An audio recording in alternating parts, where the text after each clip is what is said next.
Good afternoon. Oh, sorry. Good afternoon, councillors and everybody. Welcome to today's committee meeting. I'm Councillor David Jeffries. I'm chairing today's committee meeting. To my right are the planning officers Anthony Devey, Callum Rowley and Gareth Jones. And to my left are Jane Dale from Democratic Services, Diane Hayden, solicitor, and Jennifer Woolin. Has she arrived yet? Yes. Oh, sorry, Jennifer, didn't see that. Tree officer. Also in the chamber are the members of the committee and the public. Item 2, arrangements for dealing with planning applications. An officer's summary and update will be given. Items involving members of the public will be dealt with first and speakers restricted to 3 minutes, with a warning when 30 seconds remain. Speakers are not permitted to circulate additional information, including photographs, plans or petitions. Any councillor not on the committee who has requested to speak will also be given 3 minutes. Members are to know information given by officers and speakers. Any decision proposed which is contrary to the recommendation contained in the report will require reasons if the proposal is to refuse, and reasons and conditions if the proposal is to approve the application. In accordance with the council's equality policy, speakers are asked to refrain from making any comments which could be construed as being discriminatory or defamatory. Otherwise, it would be necessary to intervene. Additionally, I would request that, although differing views may be expressed, that people respect those differences. Please ensure mobile phones are switched to silent to avoid any disruption during the meeting. And also, whilst you are not speaking, can you put yourself on mute? Fire procedure. If the fire alarm sounds, attendees will be directed where to go. Please follow the instructions given by your officers. Thank you. So we will now move on to agenda item number 1, declarations of pecuniary and non-pecuniary interests. Yes, Councillor Cotish. Thank you, Chairman. A non-pecuniary interest regarding items 5 and 6 on Medforth Street. I received an email, I think other members did as well, from the ward councillor, Councillor Leo Hammond. He said that was on behalf of himself and Councillor Paul West, outlining their objections, but I didn't reply or share an opinion. Thank you. Yes, Councillor Casson. Thank you, Chair. Same as before. I think we, Item 5 and 6. yeah, we all received that. Yeah, that's fair enough then. That's great. And including myself, obviously, that we received it. Agenda item. Sorry. Yeah, sorry, Councillor Carey. Good afternoon, Chair. Agenda items 5, 6 and 9. It's in my parish and also in my ward. I am on Market Wheaton Town Council, and these 3 planning applications were discussed at the meetings, but I had no involvement, so I have no predetermined interest in this. Thank you, Councillor Carey. Yes, Councillor Needham. Thank you, Mr. Chair. Just to inform you that I have what could be construed as a prejudicial interest in items 5 and 6. The plans for all those developments are actually behind my property, and it is mentioned in the plan. So I intend to leave the meeting at that stage. Thank you. Thank you. Councillor Wilkinson. Thank you, Chair. Item number 4, which is page 5.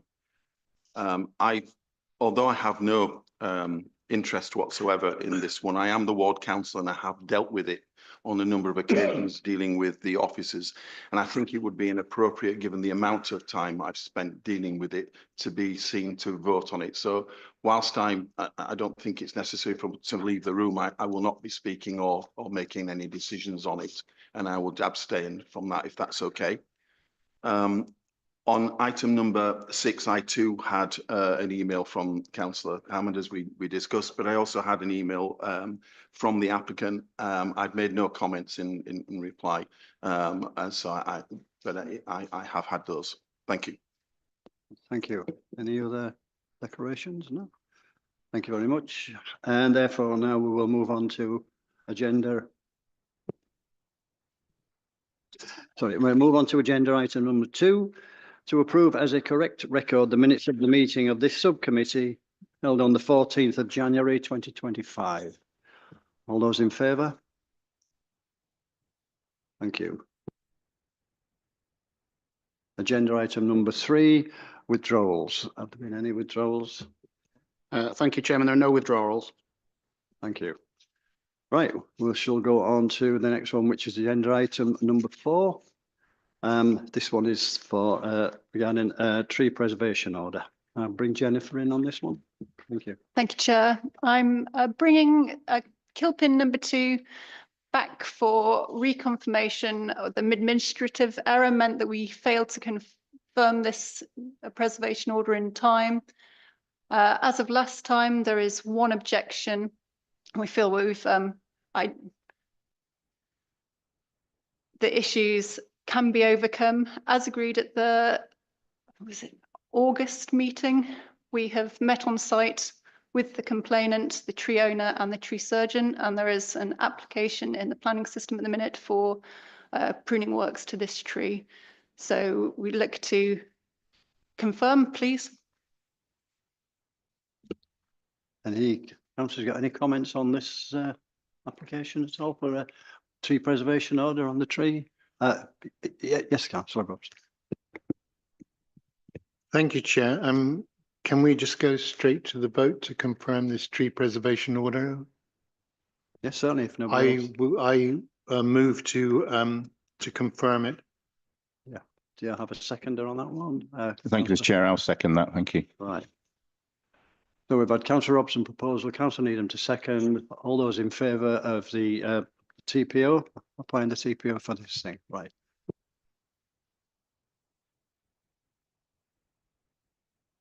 Thank you. That's passed unanimously. Thank you.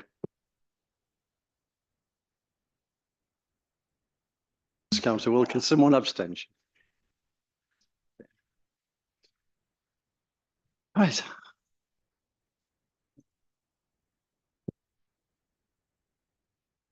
We'll now move on to agenda item number 5. If I can bring in the planning officer on this one, please. Thank you, Chair. So this application is for the erection of 8 dwellings with associated works and infrastructure. It's the lands west of Wolds House Medical Centre in Medford Street, Market Wheaton.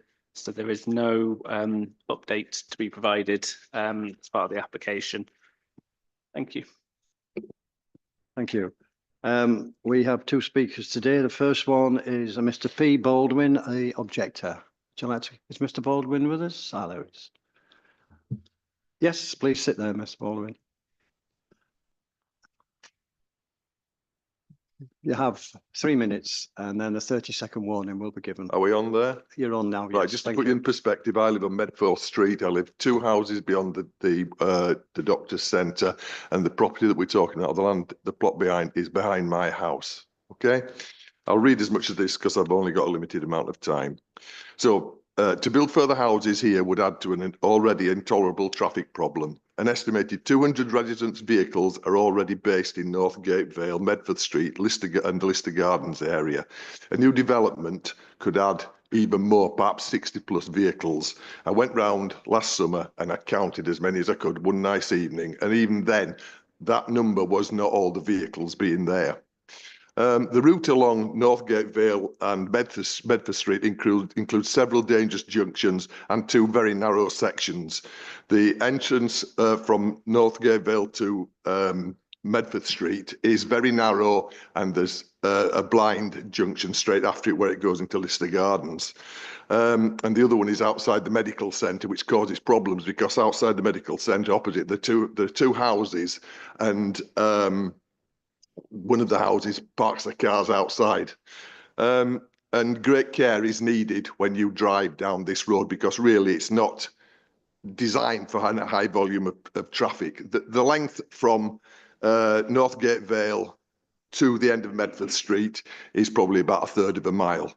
The situation of the medical centre, now including the revamped pharmacy, the only chemists in Market Wheaton, means that an excessive amount of traffic regularly frequents this residential estate, causing a number of problems for both residents and visitors, particularly with parking and congestion. One of my concerns there is that if emergency vehicles wanted to get beyond the doctors and it was busy, they would face a real hazard. And I would say that that route is probably one of the busiest routes in Market Wheaton, apart from the main thoroughfares, because traffic's coming up and down all day. I can watch it. As I say, my kitchen looks out virtually onto the doctor's car park and surgery.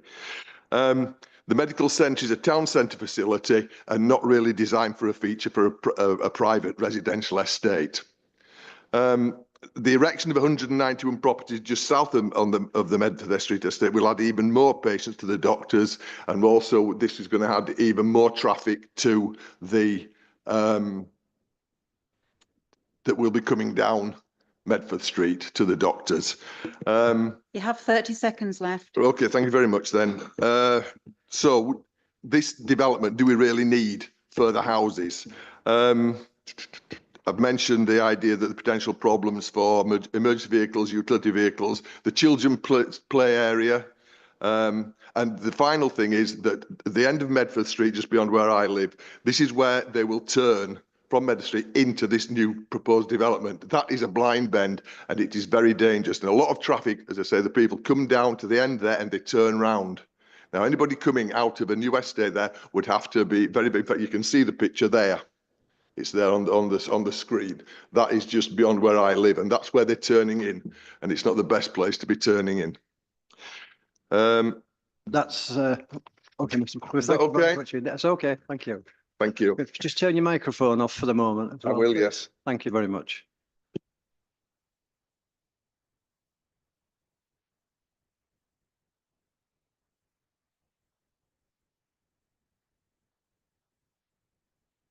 I forgot to turn my microphone on, Mr. Tate. You've got 3 minutes with a 30-second reminder.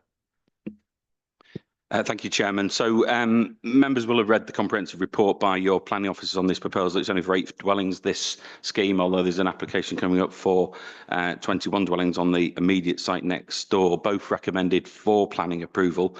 I do appreciate the comments that are made about highways. However, members will be aware that this scheme has been looked at very closely by your highways department. This development adjacent to the site, including the medical centre, was a development pursued by and delivered by my client, and the roads were designed in order to facilitate the end of the road to provide further access through.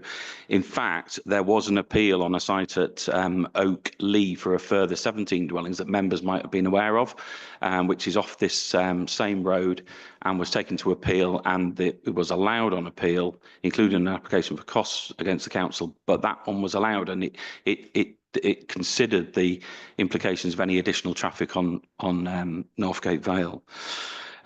This application, it's a brownfield site. It's allocated in the council's own development plan for housing. So it's a proposal for housing on a brownfield site allocated in the council's own development plan. In principle, it should be relatively straightforward. It's not in any way piecemeal development. The area surrounding the site is either got planning permission, is under construction for housing, and this is one of the final elements that would complete the overall master plan for this wider allocated site. It'll deliver 7 much needed affordable homes alongside 22 market homes. Your officer's report confirms there's no objection from statutory consultees. As I mentioned about highways, who've critically reviewed the scheme, they've included arrangements for restricting some parking through a traffic regulation order to improve some visibility around some of the junctions on the adjoining estate. And they've not objected to the scheme and looked at it very carefully. Other departments in the council have also looked at the scheme, from drainage to design officers, housing, education, and this scheme meets the full policy requirements of all the policy requirements in the council's plan. I would point out particularly the conditions on construction hours and construction traffic management.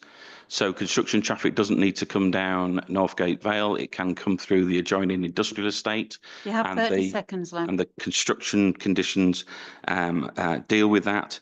The scheme's well connected. It provides opportunities for pedestrian and cycle connections.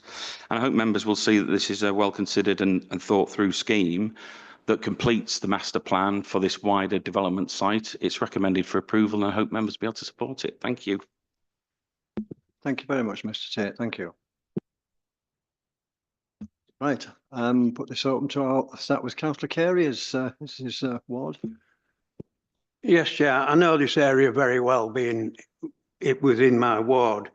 I don't feel that any extra property should be built down there until at least Medford Street has been adopted. Being an unadopted road, we have no way of policing traffic down there, i.e. yellow lines, etc. So I don't feel until we get another access road to that site that's going to develop into a big area that we should not build any more down Medford Street. Thank you. Thank you, councillor Carey. Councillor Robson. Thank you, Chair. Just a clarification from the officers. When this was designated in the local area plan on a brownfield site as a development area, it was designated with a secondary access from Holme Road. Now, I'm given to believe that that access isn't actually available at this time. Can you clarify what is going to happen regarding that secondary access? Thank you.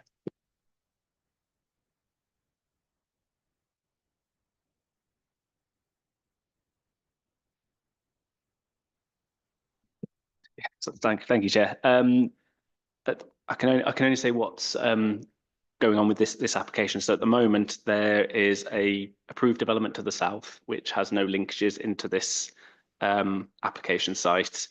And to the west, there's no current application. So the only access available to the site at the moment is through Medford Street. In terms of Holme Road Junction, I'm not aware of anything at this moment that I could advise on sort of the access with the secondary or primary access. Yes, councillor Robson. Thank you. Bearing in mind the fact that the primary access is unadopted, so unpoliceable, and also the secondary access is unavailable, I think that to actually pass planning on this stage is putting the cart before the horse. So I don't feel comfortable with the access to this, so I would propose refusal at this stage until such a time as these things are available. Thank you. Councillor Hopton, you were put your hand up. Oh. So I just wanted to clarify, there is a current section 38 application for adoption of Medford Street. That's ongoing in the process at the moment, but at the moment it's unadopted, but the adoption process is ongoing at this moment. I believe Mr. Councillor Hopton had his hand up earlier. Thank you. The issue seems to be here is that we've got a local plan which is being reviewed at the moment and going to be re-adopted, which obviously the local plan covers something very different to what we're seeing here at the moment. So we either go with our local plan that's been agreed by the whole council, or we don't. So I'm a bit concerned that we might be going against what our local plan is here. So I would also recommend refusal based on the fact that it's not following the local plan, which outlines that there should be access from two ends. So there's no doubt that there is access to be determined from the street of contention that was being talked about, Medford Street, but also there is supposed to be access coming from the other side.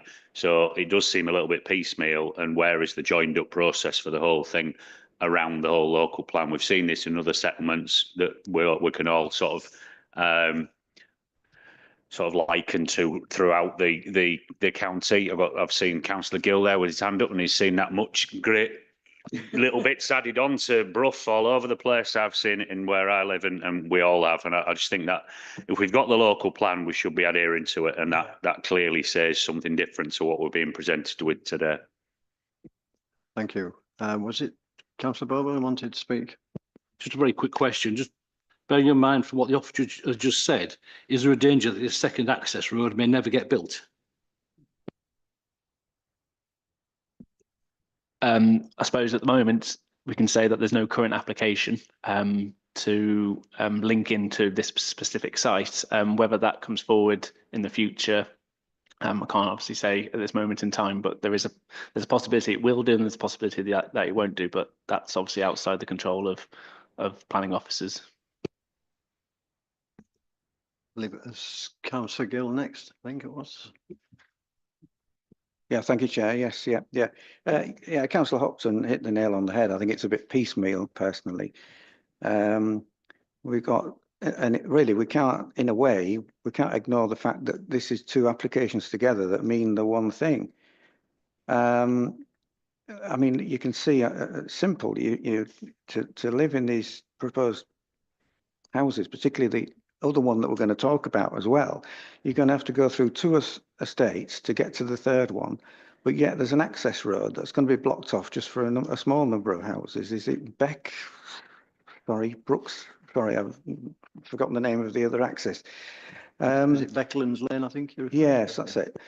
To my mind, I think I'd like to propose refusal based on the fact that of the two things together and what is happening to that particular area. I think there should be a longer term plan, not just piecemeal. Oh yeah, we'll pass this one. Oh, what's the next? Oh yeah, we've got to pass that one. I think it's got to be looked collectively as a whole, and done that way with proper access on either side.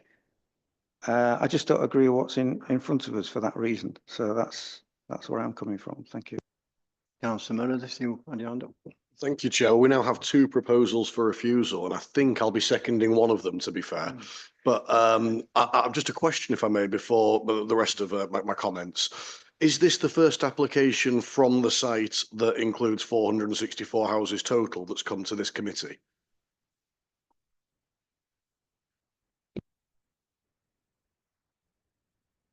Are any of the other sites determined by officers under delegated powers?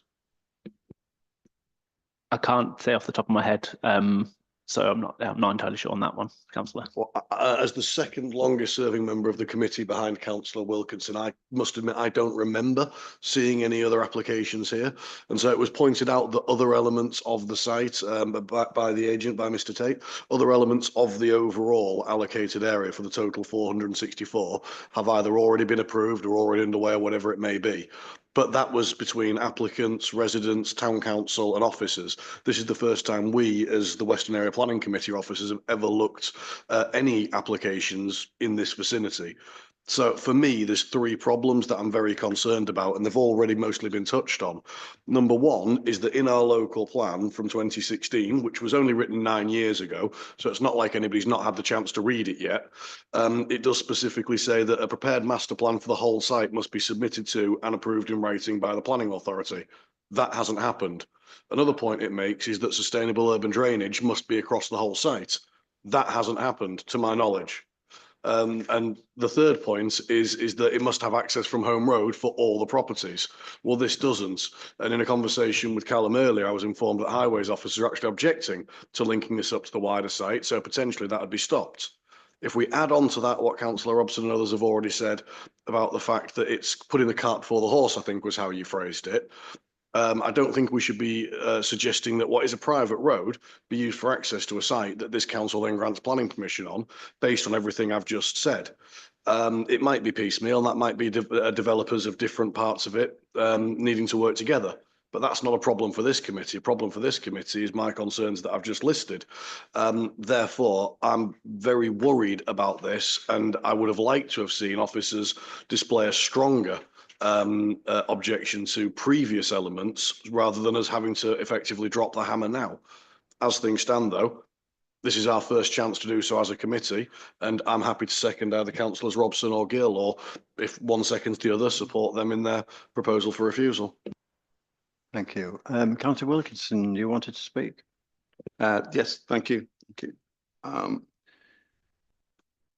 I'm relatively unsighted on this because I don't know the area very well. However, I have looked very carefully at what we've been presented with the officers.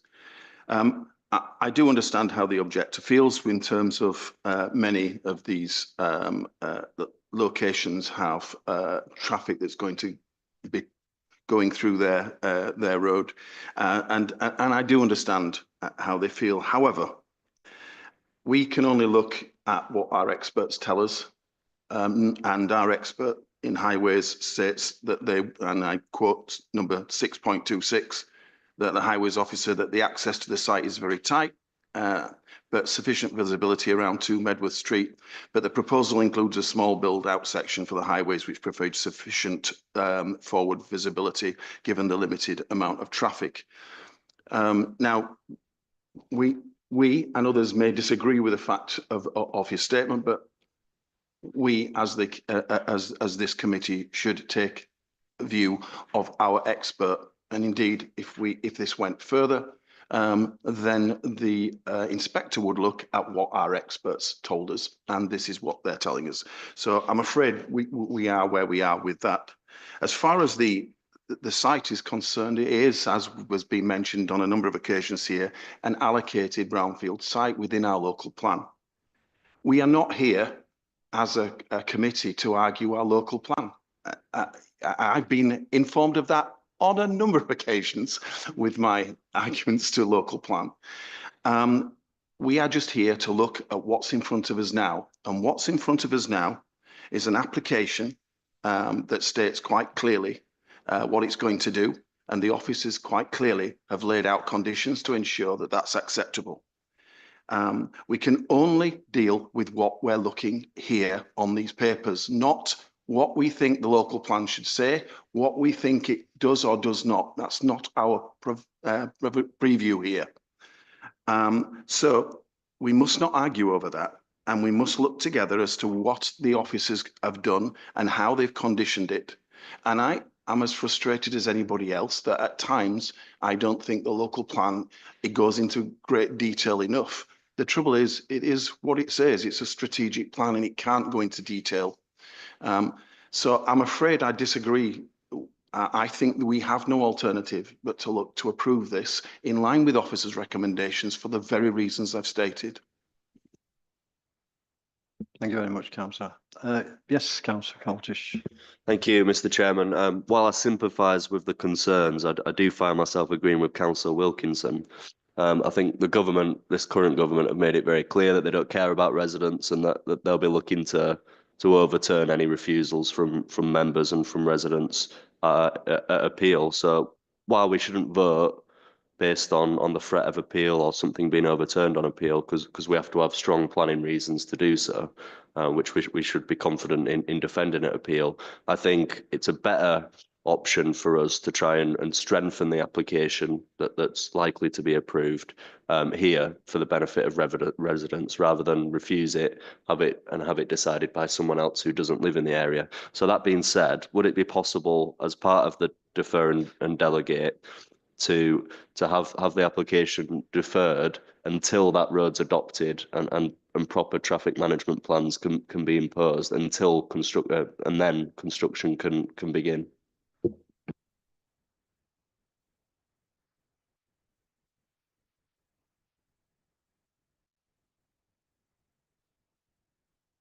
Have you anything to say on that, Diana, regarding legality of this situation, or the legality of? Well, whichever, about deferring it until the highways are completed, or making is there any legal? Well, I think if members were inclined to defer it for that, two things going on. We've already been told that there's an adoption application going on now. That will be being dealt with by the legal team, not by me. It's dealt with by the property law team. So it may be an option if members, rather than run into a decision which members are clearly concerned about making on the back of the highways, to defer for more information about what stage the highways adoption is at. But in terms of legality generally, I don't have any particular points to make other than going back to what Councillor Wilkinson has said also about housing allocation. It's an allocated site. We have expert officers telling us that subject to the conditions that have been proposed, the scheme is acceptable. So I would ask members to bear that in mind. Yeah, let you finish off, Councillor Coltis. In that case, Chairman, I don't think I'll get much support, but I'd amend the proposal for refusal to defer for more information on the status and the progress on the adoption of the access on that basis. If that isn't seconded, or if that amendment falls, then I'd probably support approval in line with officers' recommendations, Chairman. Thank you, Chair. I think that Councillor Wilkinson's brought up a valid point. I don't necessarily sit on the exact same side of the fence on that one. My logic is how can we have a development plan that dictates certain criteria must be met that haven't been met, and then officers come to a conclusion to recommend approval? That's like me giving you a recipe to cook a meal, and then you go into the takeaway and saying I've cooked the meal. Well, they're two very different things. So as it stands, I don't see how officers have come to a conclusion to approve when actually, if you read through the report and the local plan, they don't mesh, they don't match. So I'd be happy to see this if not refused, and I'll take advice on which vote will be held first, refusal or deferral. But I'd be happy to see this deferred to come back to this committee rather than be decided under delegated powers, because as I already alluded to earlier, we've got conflicting information from Highways as well, stating that they might not want to see this site and the next site linked into the wider developments. But again, we've got a local plan instruction saying all properties must have access to Home Road. So again, we've got a contradiction between what we're being told now and the plan that officers wrote, that officers aren't then being able to follow, because approving this would go against that. So for me, the circle doesn't square, and I'm not comfortable seeing it approved at the moment as it stands. This application has too many questions and too many holes in it. Whether that's an outright refusal, go back to the drawing board and come back, or we defer it for clarity and bring it back for a decision, makes no never mind to me. I think the important bit from my perspective is that what we're looking at isn't good enough for a multitude of reasons. Especially the cart before the horse, and the fact that an unadopted road is being proposed as access in something that the local plan says, well, doesn't even list. And it's been pointed out, it's a strategic document. It doesn't list things, but it does list Home Road, doesn't list Medforth Street. So why are we looking at Medforth Street when it's not even adopted? There's just too many questions, Chair. Councillor Gill. Yeah, sorry. Yeah, thank you. Yeah, I'm hearing the arguments on both sides, but with this plan and the one we're going to discuss, which is all part of the same site, it's not rocket science. I think it's ridiculous, and access should be down Becklands. Is that go to Home Road? Is that what you're talking about? I just think it's great. It's ridiculous. I'm sorry. We need grounds for refusal. We're getting them. I think the two developers need to get their heads together and sort it out, because that's just my view. But thank you, Chair. Councillor Hopton. Yeah, just in case we went a different way than what maybe has been talked about by me for starters, is 6.28 construction traffic will be via Becklands Industrial Estate, etc. Can we absolutely ensure that that does take place, and that, for example, I've seen it fenced off at the end of that road. I think I saw pictures of that fence isn't removed, or any construction access when lorries get lost, because take it from me, having personal experience, they will get lost, and they will take a while for the construction drivers to find the correct route, because they'll put the wrong details in the sat nav. They won't get the instructions from the developer, etc., etc. That no matter at what point, whether it be soon when we start or at some point in the future, that is hammered home absolutely, and that there is appropriate direction signage so that there is no construction traffic goes down that road, because otherwise, that'll be, hell on earth for several years for the existing residents of that street. Councillor Robson, want to speak? Thank you, Chair. I couldn't have put it more clearly than. I should have brought the planning officer in just to answer Sorry, that. Sorry, my apologies. Thank you, Chair. Yeah, so condition 9 on the approval, so page 33, does specifically state where HGV construction traffic shall be in strictly accordance with the construction traffic map plan, which is on page 46 of your agenda. So obviously, if there's any breach of that condition, it would fall on our planning enforcement team to investigate. But obviously, we can make sure that is reiterated if members do vote to approve. I think things like leaving that fence in place that you can see there until houses start getting occupied. So there's just no way that, oh, come on then, we'll let you through this time through a gate, etc., etc., because, that having experienced that the last year in a site very close to me and had the issues that's caused for the residents. Yeah, thank you.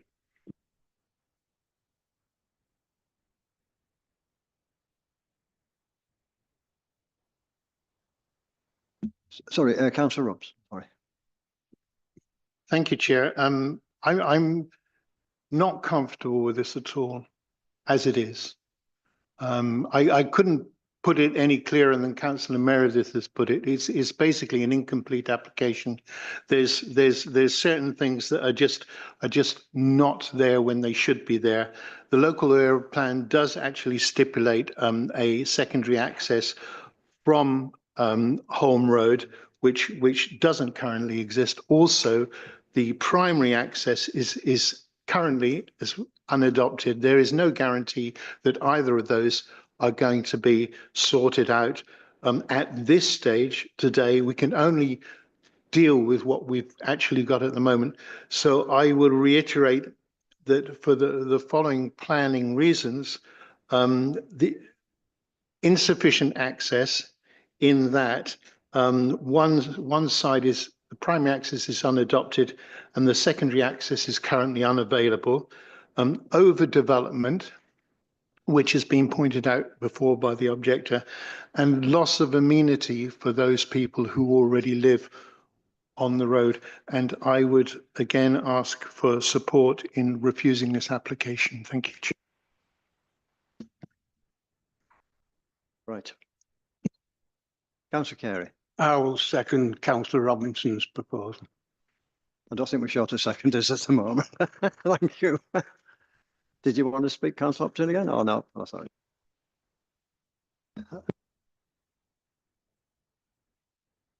The thing is what we've got the application in front of us. That is what we're actually dealing with. And I think Councillor Wilkinson and Councillor Coltridge have more than eloquently pointed out where we are with that.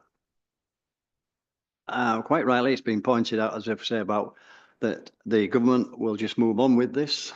It'll probably end up, if we refuse it, it'll go to appeal. It's not as though it's a sword of Damocles over our heads, but the point being, it's a fact. And unfortunately, that's it. So much has been raised, especially from some of the councillors that have been on a lot longer, about where we're going with the bigger plan. But it's not the bigger plan we're discussing at the moment. We're talking of 29 additional houses to this site. And I read some of the objectors' letters saying about the traffic through and everything else. And I think those points have been raised, that to make sure that the works traffic doesn't go around there. If the road can be adopted or worked on and, you know, extra safety measures, that's fine. But the point being is, we have a decision. We can either defer it for more information. If we refuse it, it will go to appeal. If we defer it, at least we can talk about it again. But I don't see where we're going to get regarding the bigger local plan. As Councillor Wilkins said, we're not here to discuss that.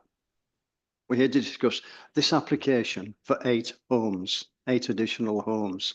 So from that point on, we've got so many proposals. The refusal that's been moved and seconded. Yeah. Councillor Coultish.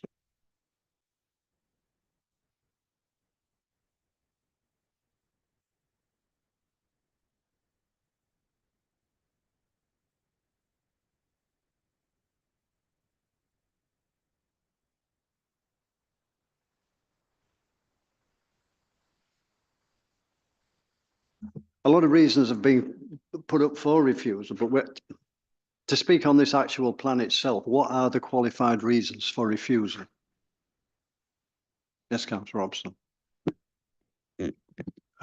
Inadequate access, overdevelopment and loss of amenity to those people in the estate already.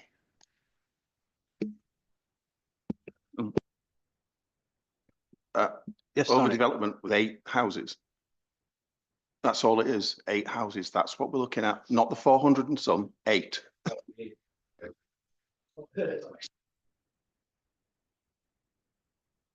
Yeah, no, sorry, Councillor Coultridge just said, just obviously a bit of clarity. So obviously overdevelopment, probably just need a bit more context with that overdevelopment for the number of dwellings, for the site in general, and then obviously with amenity, is that in regards to traffic? I'm looking at these applications together.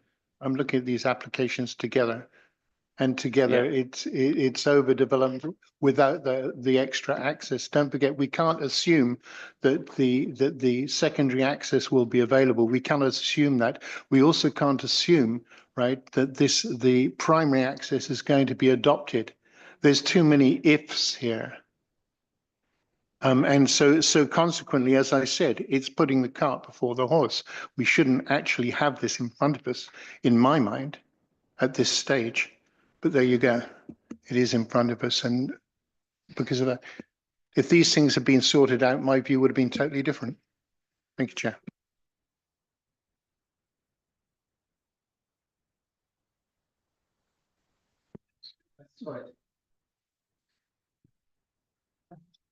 Councillor Gill. Yes, I support what Councillor Robson's saying.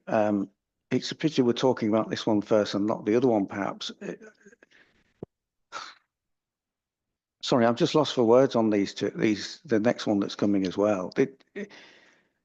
It's all right looking at this site and think, yeah, it's only 8 houses, that's great, but it's going to impact on the access for the next development that's coming up. And that's a serious issue, really, in my mind. I'm still supporting refusal, and if it sounds a bit thin on the ground to with the reasons to refuse it, but there's got to be something, because we're going to be talking about the next development now, and that's going to have even more impact. And then we're going to end up with a potential access that isn't going to be an access because it's going to be blocked off by a house. I think it's a missed opportunity. I think it's short-term thinking, piecemeal, and it's just not common sense. There is no. One last comment from Councillor Meredith, and then we'll move to the vote. Thank you. Well, if you haven't seconded, I'll second Councillor Coltish, because having heard it through, I don't want to see the ball taken out of our, oh, sorry, Councillor Harrison did, of course, because I don't want to see the ball taken out of our hands on this. And ultimately, I'd add with Councillor Robson's blessing to the refusal vote, just to strengthen the reasoning, residential amenity for the residents of Medforth Street. The logic behind my suggestion there is that our local plan said that housing had to be accessed from Home Road. Therefore, it specifically specified one road and not another for access. Therefore, any access on Medforth Street is something that goes against what we recommended. The reason we recommended it is because Medforth Street is not fit for purpose. Thus, I don't see how we can comfortably approve something that uses Medforth Street. Therefore, the harm is to residential amenity. Because we've already looked at the highways points and Councillor Robson's discussed those. But what hasn't been discussed, and what Mr. Baldwin mentioned earlier, was the quantity and the speed of vehicles and the amenity of those in the area, as well as the safety elements. And I do think that if, for example, if deferral fails and we go to a vote for refusal, then amenity should be included on that list as well. I mean, for me, they could all go away, come back, present us with a proposal that was completely acceptable. But we're not being asked to decide what we'd like to see. We're being asked to decide what's in front of us, and what's in front of us isn't good enough. Right. I think we'll call it a day on that one. We've certainly put this one through the mill.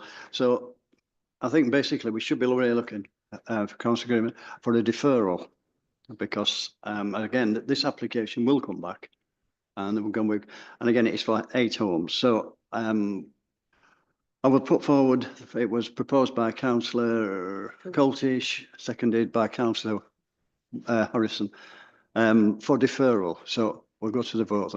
So Deferring more information on the status of the adoption process. Yeah. And the secondary access, right. Right. Are we all in agreement with those then? So we'll move to the vote. All those in favour of deferment?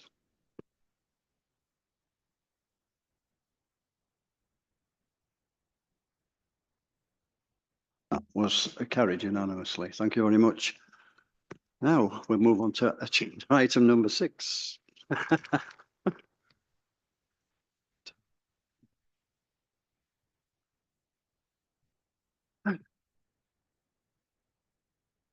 We're bringing the planning officer again. Right, thank you, Chair. So this is application for 21 dwellings to the south of the site that we've just been discussing. So the recommendation is the same for defer and delegate approval. As part of the plans associated with the agenda, one of the house types was moved, the bungalow, so that is now being included in the presentation that you're going to see. So that's house type D, and there's four bungalows, but otherwise there's no updates, Chair.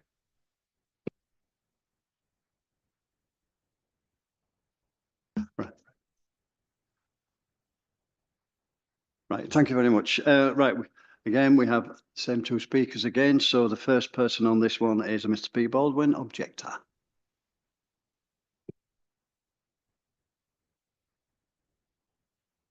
Three minutes again, Mr. Baldwin, and a 30-second reminder. Thank you. Okay.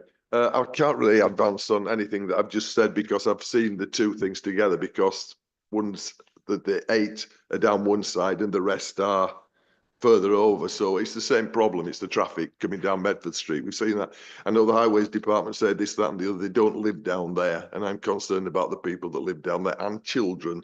And the fact that there's not been any major accident at the moment is a miracle. I know that one car's already been bumped on there, but it's wild sometimes. On this development, I would suggest that the planners go away and have a look at it, because the house that's going to be built behind my property is about maybe 30, 40 feet from the back of my house. I'm going to be faced with a 30-foot wall, gable end wall overlooking my garden.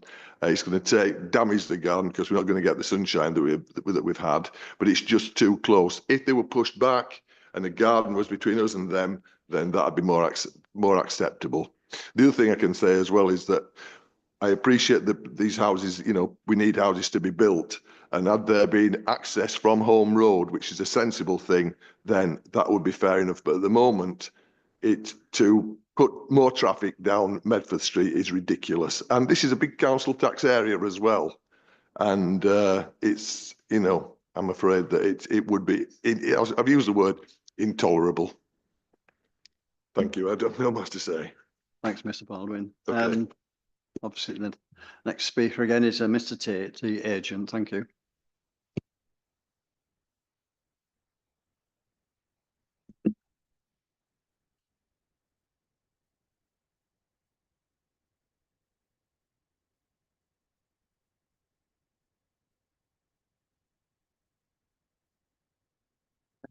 Tate, if you can. Thank you. Thank you.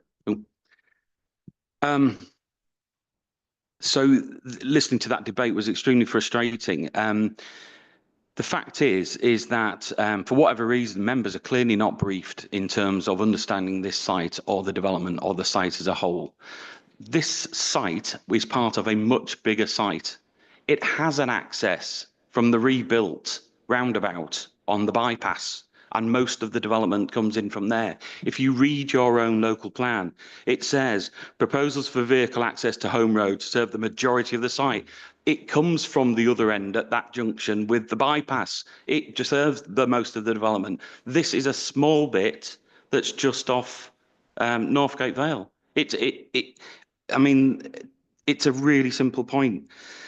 We are going to be refusing applications on brownfield land that's allocated in a development plan that's your plan. I don't know where planning goes to when this type of situation happens. Is there a master plan? Yes, there is a master plan. Your planners should be telling you that there's a master plan. It was approved years ago when the original developments came forward. This site, my client did the master plan. You have seen it. There is a master plan and it is approved.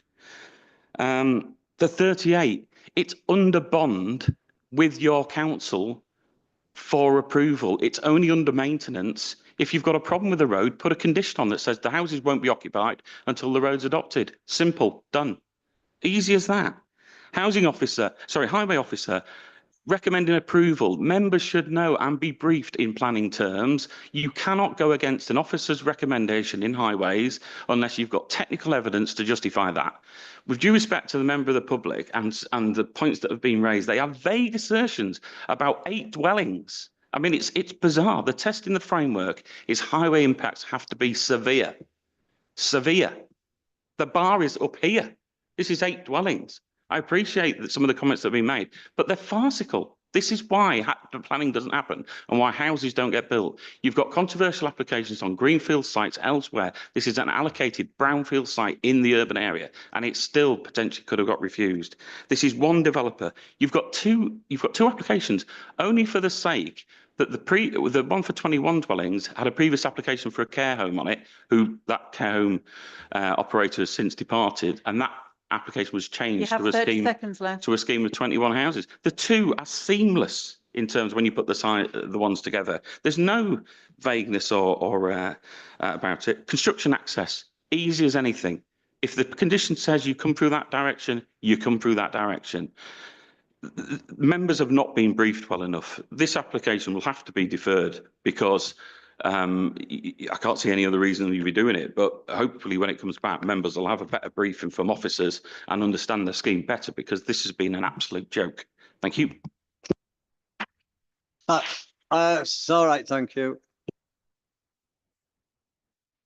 Councillor Coatish. Thank you, Mr. Chairman. I'll propose deferral for the same reasons as last time, for more information on both accesses. But just to answer the applicant agent's question about what happens when this goes to appeal, one of His Majesty's inspectors will be appointed by the government to decide, essentially, which I'm sure the government will have some say in how that inspector decides. So that was my concern on the last item. It remains my concern, and that's why I'd like to see it brought back for more information, as the applicant agent rightly points out that we should have and we should be briefed on. Councillor Meredith. Thank you, Chair. Well, as Councillor Coatish has said, this one should be deferred again, and I'll be seconding that.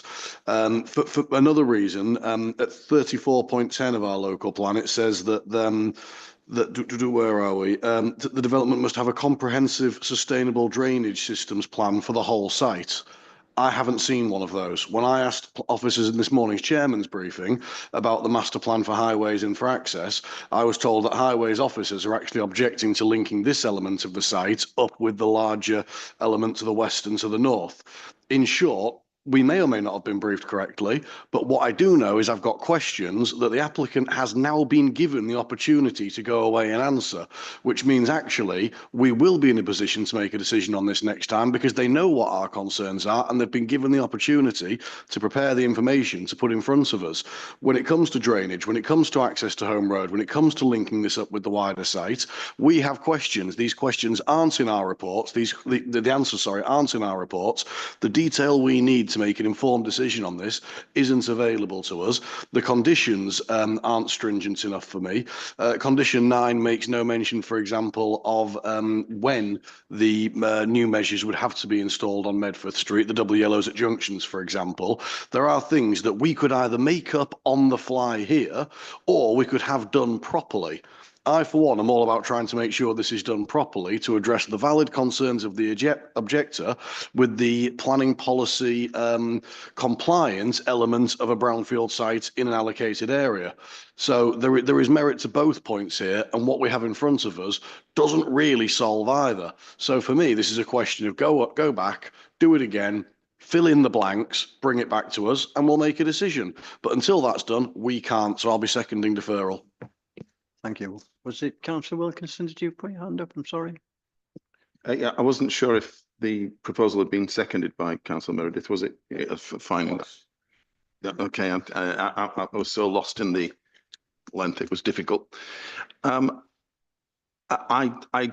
Notwithstanding the agent's frustration, and I understand such things when people listen to our debates, and maybe could temper down his frustration just a tad. We will get there in the end. I don't disagree with some of the comments that Councillor Meredith has stated, that it would have been more helpful had we had more information. Notwithstanding, I am and still are concerned that some of the comments that were made were nothing to do with the last one. And I don't want us to end up making a decision yet again on things that aren't what we're supposed to be making a decision on. And we are supposed to be making a decision on, and I agree with Councillor Meredith, it would be helpful to have a little more information. And I do understand that that will mean that the agent and the developer are frustrated in the they've given what they think they've been asked to give, and we're not happy with that. That's fine, but it's not helpful when other members start putting in conditions that are not on the application we're looking at. And however frustrated they are that it doesn't meet those requirements, it's irrelevant, and we're leaving ourselves wide open to appeals if we continue to do this. We must stick to our job, which is to look at the application we've got in front of us, however frustrating that is. And Councillor Meredith has, in his normal way, has managed to bring up those points. So I agree with him, and I will be supporting deferral in the same way as the previous one.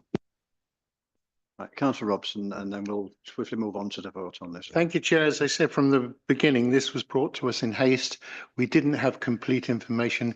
Councillor Meredith was very, very eloquently said that there are plenty of holes in this. The cart was put before the horse. I totally agree with Councillor Coultish that we should defer, and so I support deferral again until we've got till all the loose ends are tied up and we can confidently give this the go ahead. Thank you, Chair. Right, thank you very much. Okay, then. So we've had a proposal from Councillor Coultish for deferral, seconded by Councillor Meredith. So we'll just move straight to the vote. All those in favour of deferral?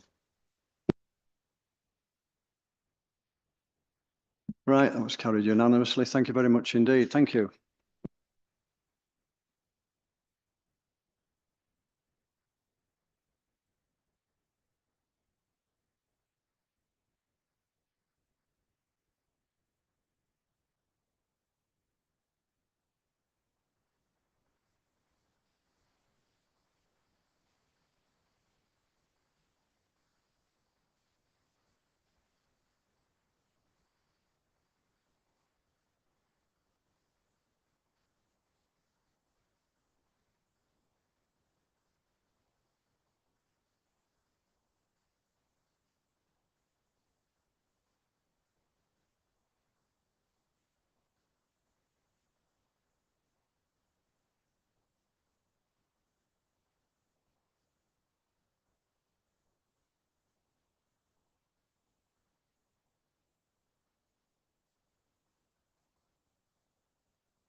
Right, councillors, we shall move on.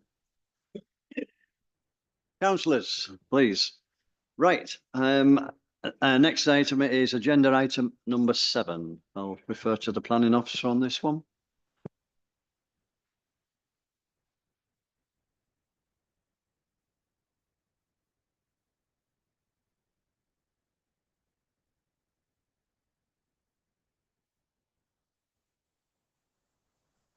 Somebody left the mobile on?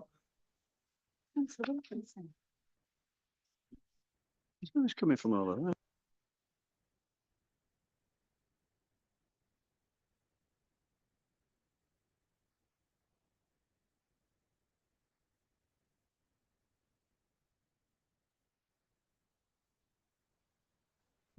Right, councillors, we'll begin. Thank you, Mr. Chairman. This is an application for planning permission for the change of use of land for the siting of 19 static caravans for holiday use at Sunnydean Country Park on Stone Pit Road in South Cave. The application is recommended for deferral today for 2 reasons. Firstly, for confirmation of the completion of a legal agreement or an upfront payment to secure a financial contribution towards the Humber Estuary SAMS, which is the Strategic Access Mitigation and Monitoring Strategy, and so that it can be referred to the Health and Safety Executive for it to consider whether to request that the Secretary of State call in the application given its proximity to a major hazard site. Subject to those 2 matters being resolved, well, the legal agreement being completed and the confirmation that the HSE doesn't intend to call in the application, then we're asking for delegated authority to approve the application today, members. Just one update, which is a slight amendment to the planning conditions in the report. Condition, I think it's 6, sorry. Condition 6 requires the scheme to be landscaped in strict accordance with the details shown in the plan. I'd just like to add in a clarification into that condition that will require the removal of 3 of the caravan pitches that exist on the site at present adjacent to the Stone Pit Road boundary. So as part of the deferral, I'd ask for an amendment to that condition, and I'll discuss with the applicant's agent how best to rectify that, whether he numbers the plots on the plan and we refer to specific plot numbers, or whether we identify those plots in question on a specific drawing that we append to the notice. But we can deal with that as part of the deferral. Thank you, Chairman.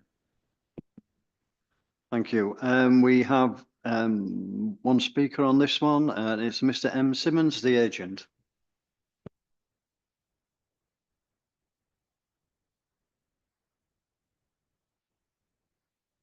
You've got 3 minutes, Mr. Simmons, with a 30-second reminder. Thank you.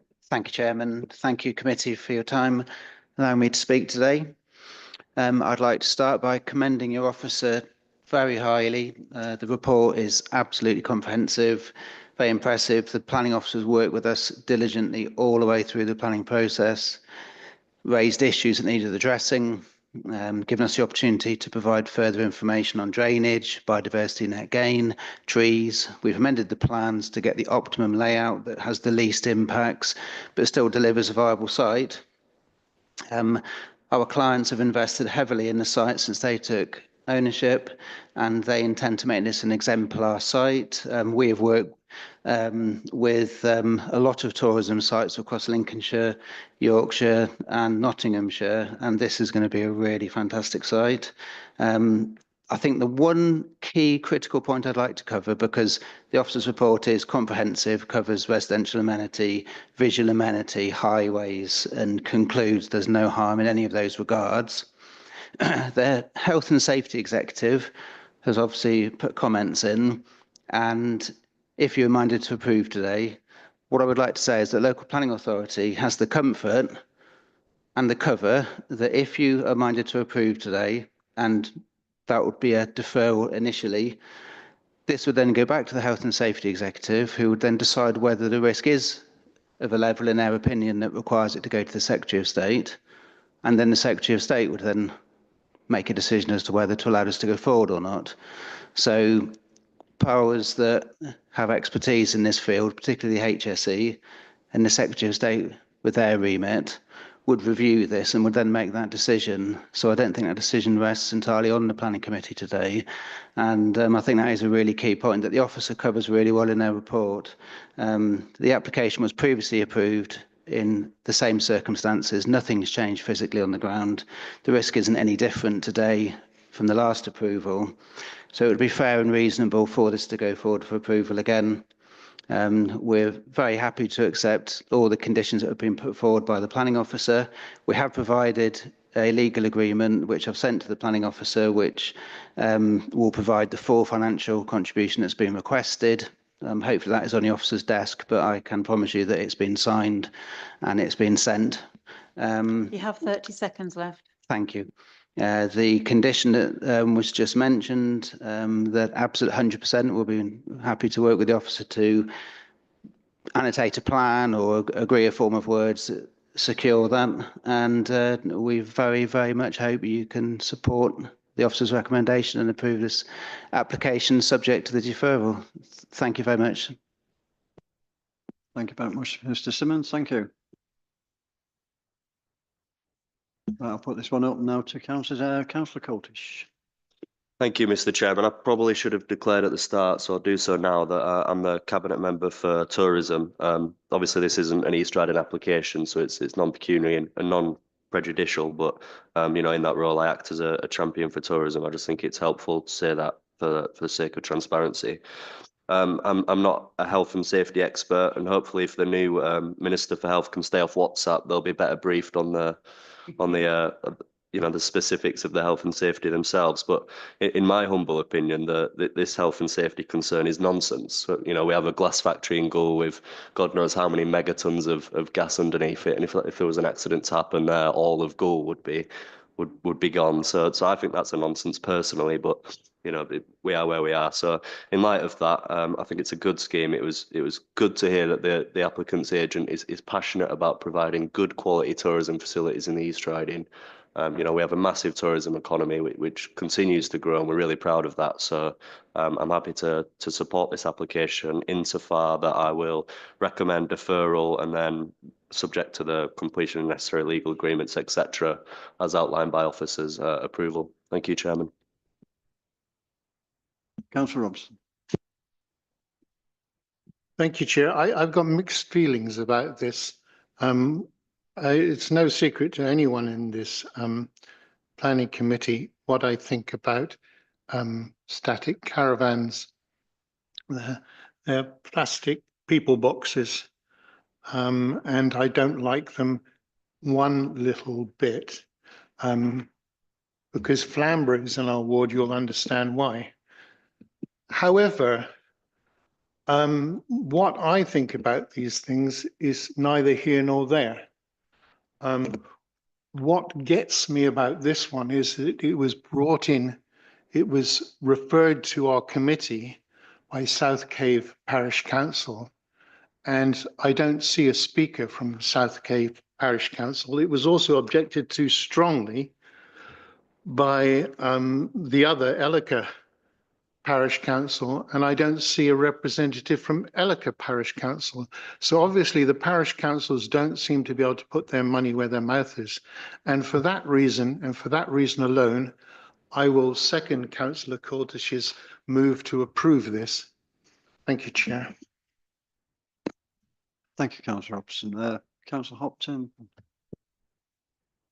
Whilst agreeing, and I'd go along with what Councillor Coulter has said, I just wanted to sort of comment on what Councillor Robson has said there as a long-standing member of a parish council. And I think this was commented on a previous meeting before by the same councillor.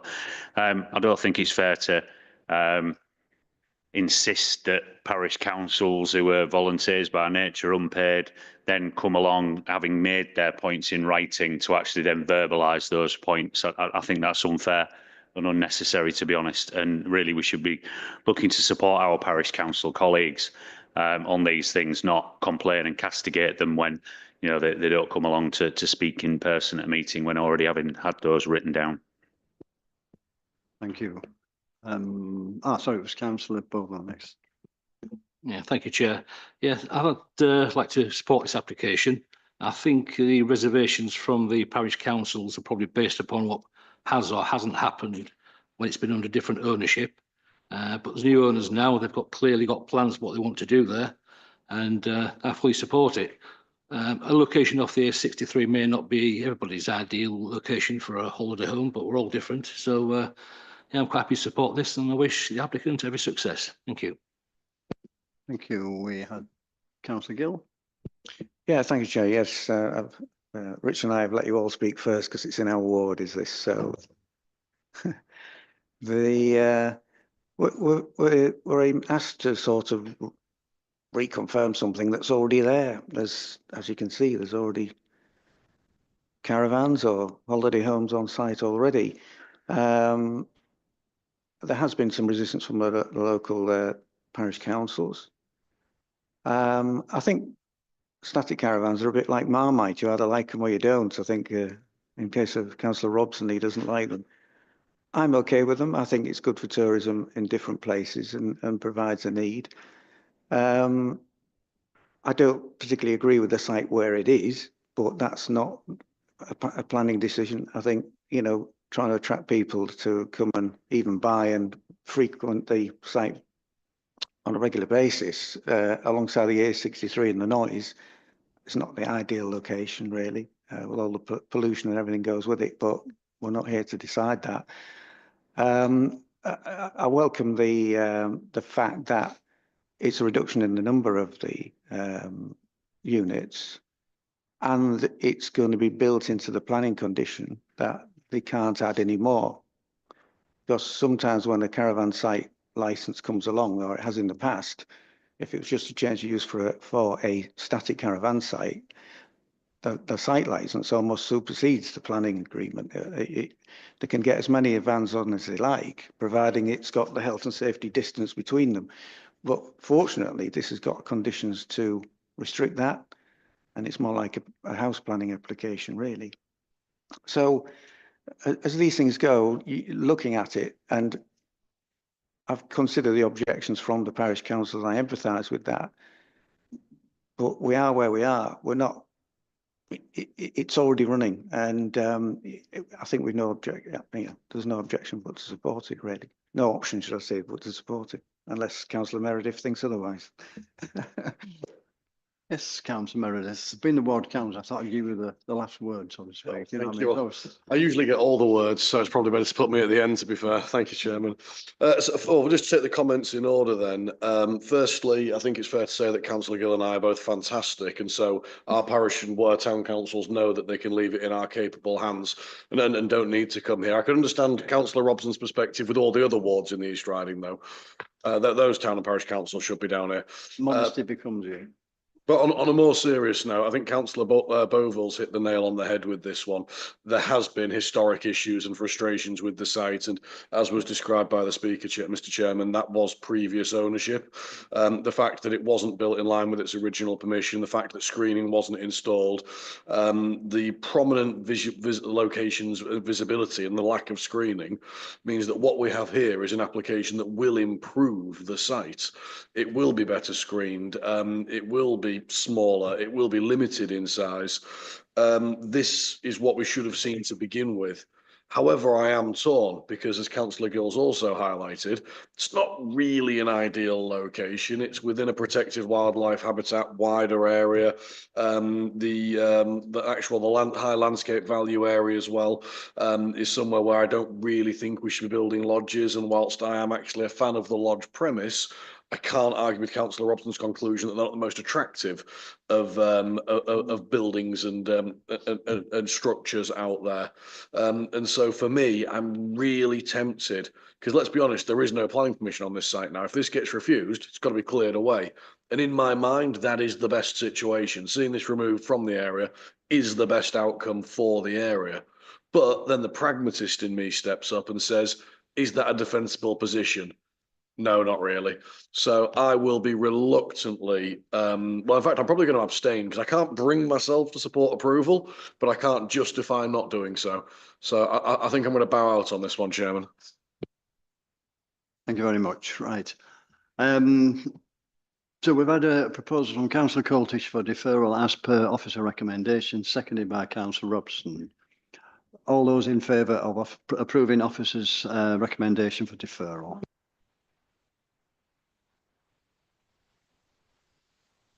Those against? Abstentions? Thank you very much. Right, so that one has been approved for the recommendations to be deferred for officer recommender for following the considerations. Thank you very much indeed. Thank you.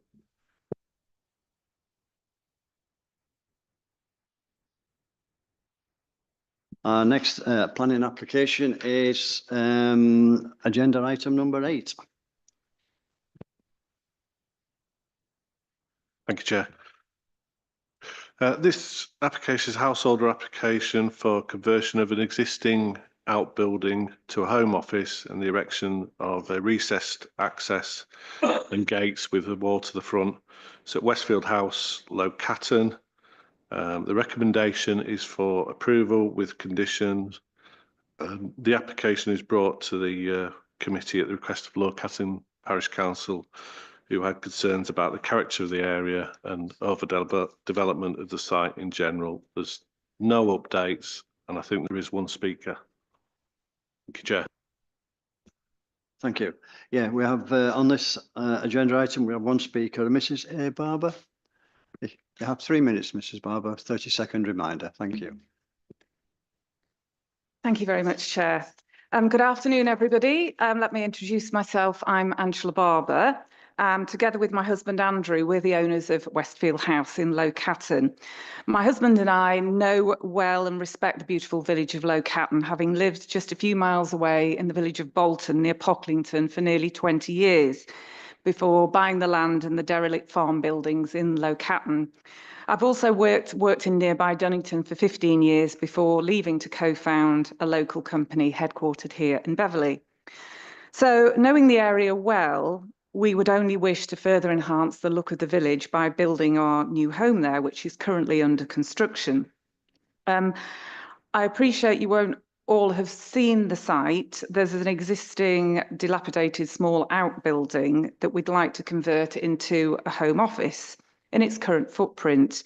My husband and I both work from home, and we need separate offices for effective working due to the various online meetings we each have on a weekly basis. The facilities of a toilet and small kitchenette would therefore be desirable, as the office would be quite some distance from the main house. We're not going to turn this into a separate dwelling, and there wouldn't be any access to it anyway. Once the main house is completed, you'd have to go across our garden. So with such a lovely garden outlook, I thought it would be a good use of the old building to have my office out there looking out to the green space. We'd also like to utilise the outbuilding as weatherproof storage for some garden furniture. The erection of the access gates and wall to the front is necessary to develop a proper driveway and secure entrance to the new property, not having had such previously when it was a farmyard. We feel that a gate with brick wall either side would be entirely in keeping with the village, with other houses, including the next door neighbour in Low Catton, having this same arrangement already. We would also wish to ensure the site is completely dog-proof to stop our dogs running onto the road and potentially causing an accident. I hope I have adequately explained our intended use of the small outbuilding and the reason for erecting the front gate and walls, and therefore sincerely hope that you will be able to grant this planning application. I believe there have been no resident objections on the ERYC portal. You have 30 seconds left. We're really looking forward to moving to the village and becoming part of the community. Thank you for allowing me this opportunity to speak today. Thank you, Mrs. Barber. Thank you. Thank you. Right, I'll put this one open. So first one is Councillor Needham. Thank you, Mr. Chair. This development is within my ward in the beautiful village of Low Catton, and a lovely street scene it is. With regard to local council, I think they have a fear with regard to the outbuilding that it could be converted at a later stage to another form of residence. And of course, we're not here to look into a crystal ball and see the future. So at this particular committee, we're unable to really comment on that. I think the design for the house, as we've already seen, is a beautiful building, and it will add very well to the village itself. I am a little disappointed in the frontage of the gate and the brick wall. However, there are other brick walls and fences within the village, and it's not in a conservation area. But if we take it as being quintessentially an East Yorkshire village, it is all within a conservation area, really, by the sheer street scene. So with that, it's with disappointment, I suppose, that I would support the plan overall. It's just a shame that the gate is not such a solid structure and so high, which I think is what is probably offending other local residents. But at this stage, I think I would be inclined to support. Thank you. Yes, Councillor Hobson. Thank you, Chair. I'll echo what Councillor Needham says, although I don't know the area myself, but the actual pod itself, I see no problem with. I dearly like an office like that myself. I can't see an issue with that. However, I think that the gates and the wall are a little bit isolationist. And when we're talking about joining in and becoming a part of the village, and then you build up a barrier between yourself and the village, it seems like a bit of a dichotomy to me. I understand the bit about dogs, but there's also a way of keeping dogs back without actually building 2-meter high walls and gates. So whereas I think that the development itself is a good one, I would be uncomfortable as a member of the village to see another house being enclosed behind a high wall and security gates. So I don't know whether I can support this. Thank you, Chair. Right, sorry, yes, Councillor Hobson. Have we had a proposal for acceptance yet? No. No? Nearly? Nearly, yeah. Can I just, yeah, I'm tempted to say something else, but I'm not. Can I just propose that we accept this, please? Yes. Thank you. Councillor Wilkinson. I'd like to second that. I understand the comments with regard to the gates, but living in a similar type of house myself, where it's almost semi in the middle of nowhere, I think it is. Whilst you want to be part of the village, you also want to be secure, especially if you've got pets. And I live on a road, and I don't want my dogs to be running out. And yeah, you can use other types of gate, but really it's a wooden gate and it's got things. I had a look, although I'm not familiar with that particular village. I did have a look on the street scene on Google Maps, and there's a number of houses that have wooden gates with brick. So I'm not 100% sure that it's not street scene. So as far as I'm concerned, it looks pretty reasonable, and I'd be comfortable if I had that type of gate in front of my house. So I would like to, as I said, second it, and I will be voting for it. Thank you. Thank you. Did you wish to speak, Councillor Meredith? Just to check that wider permitted development sites have already been removed on the house from the previous application from a few years ago. I'm seeing a nod.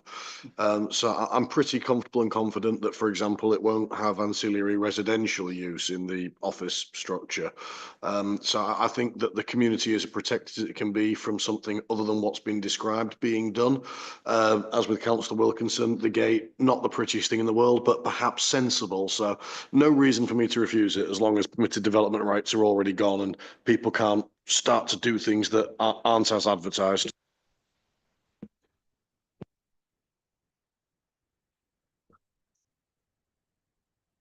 Yeah, yeah, I can confirm. Under the previous applications, classes A, B, C, and E have been removed in terms of PD rights. A is the general extensions to the dwelling. B is roof alterations, including dormers. C is general roof alterations. Class E is separate outbuildings. So they've already been removed. Plus, there's a condition on this application that condition 3 that kind of pretty much ties up the use to what they're proposing to use it for. Right, thank you very much. Right, nobody else to say. We've had a proposal from Councillor Hopton, seconded by Councillor Wilkinson, to recommend approval, following with the conditions set out in the report. All those in favour?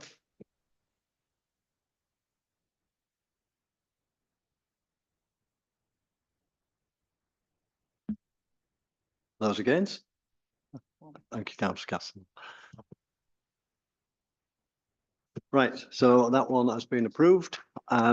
Just on the application for approval with the conditions set out in the report by the planning officers. Thank you very much indeed. Thank you.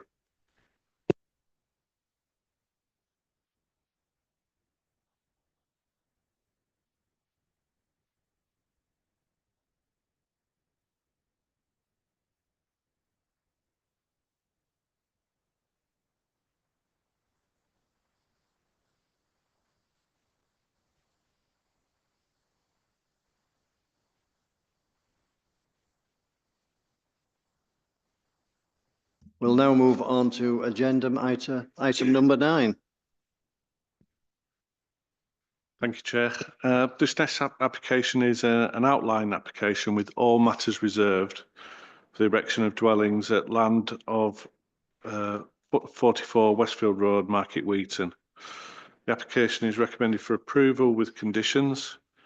The application is referred to the committee at the request of Market Wheaton Town Council.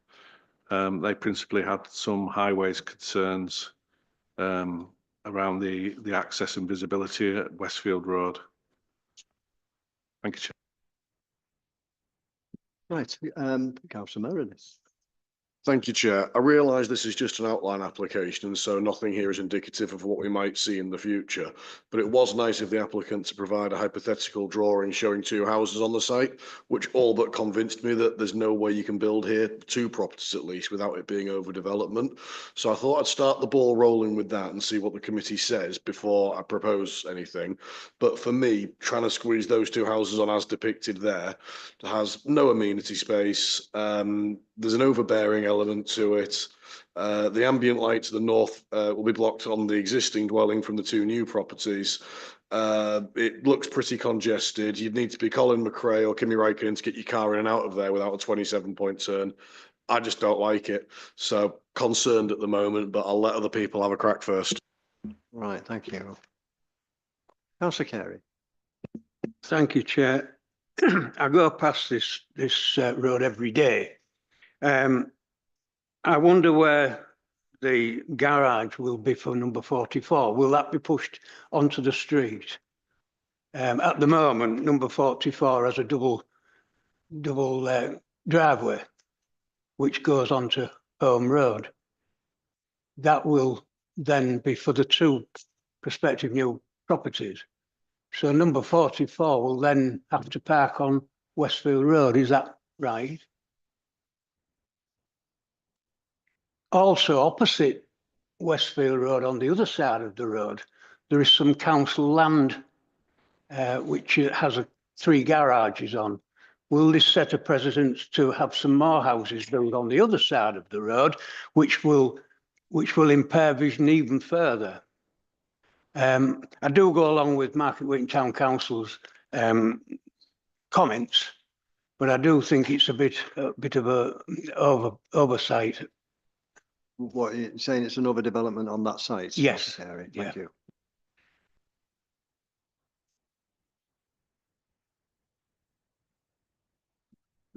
We'll just come into that. I think the important thing to bear in mind with this application is it's an outline application with all matters reserved, and that there's plans with it which are helpful, which give some indication, but all we're really being asked to consider is the principle of development on the site. There's an indicative access shown, but access is a reserved matter. So that won't be determined under this application. That would have to be, the details of that will be determined under a future reserved matters application. Any other councillors wishing to? Yes, councillor Robson. Thank you, Chair. My thoughts on this are quite mixed, because when I saw this on paper, I wrote down no biggie, which in my language means I don't actually see a problem with this. But actually, having taken a look on the photograph, the street scene, if there were 2 dwellings on it like that, it would really look awkward in the street scene. I'm inclined to agree with Councillor Meredith on that. So I hopefully the hopefully the developer will take note of what has been said in this committee so far as the principle of building on that site. I mean, if, for instance, it was a hip-ended bungalow on the site, which is pure happiness in my point, from my point of view, then I would have no problem with it at all. If it's a pair of semis,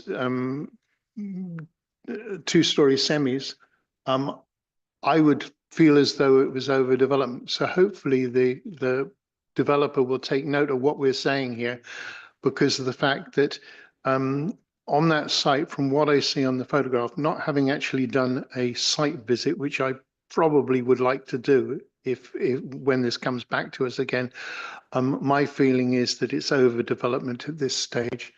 Thank you, Chair. Any other councillors? Yes, sorry, Councillor Hopton.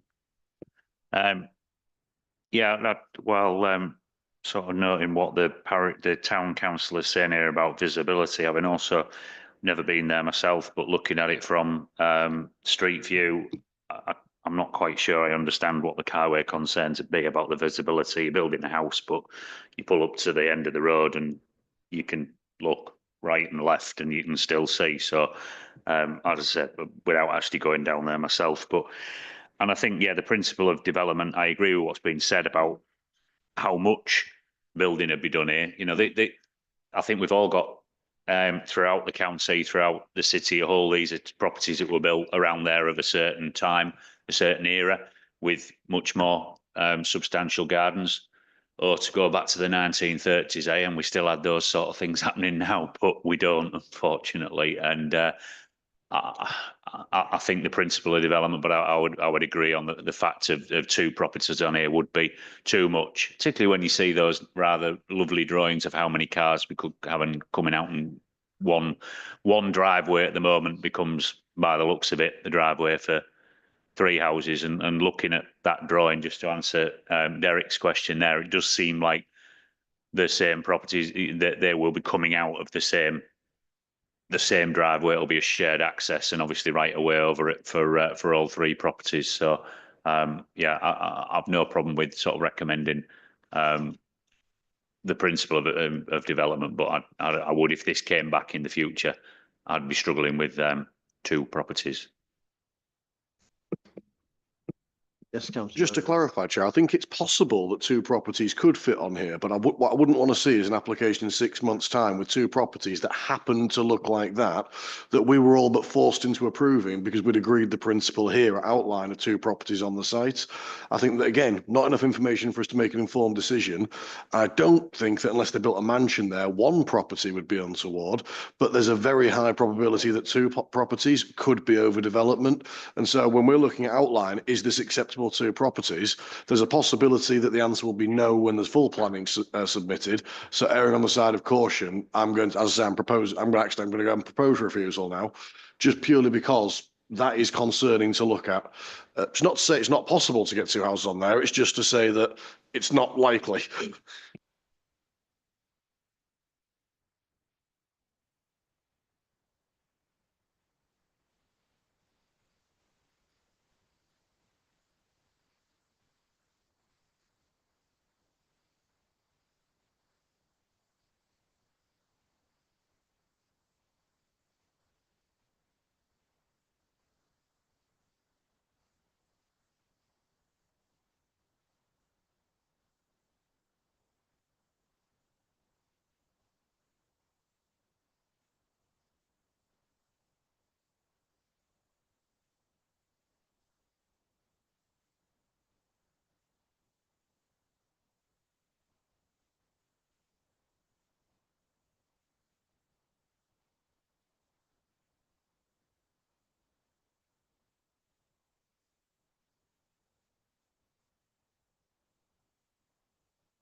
I'll just bring the legal team in. I am on, Councillor.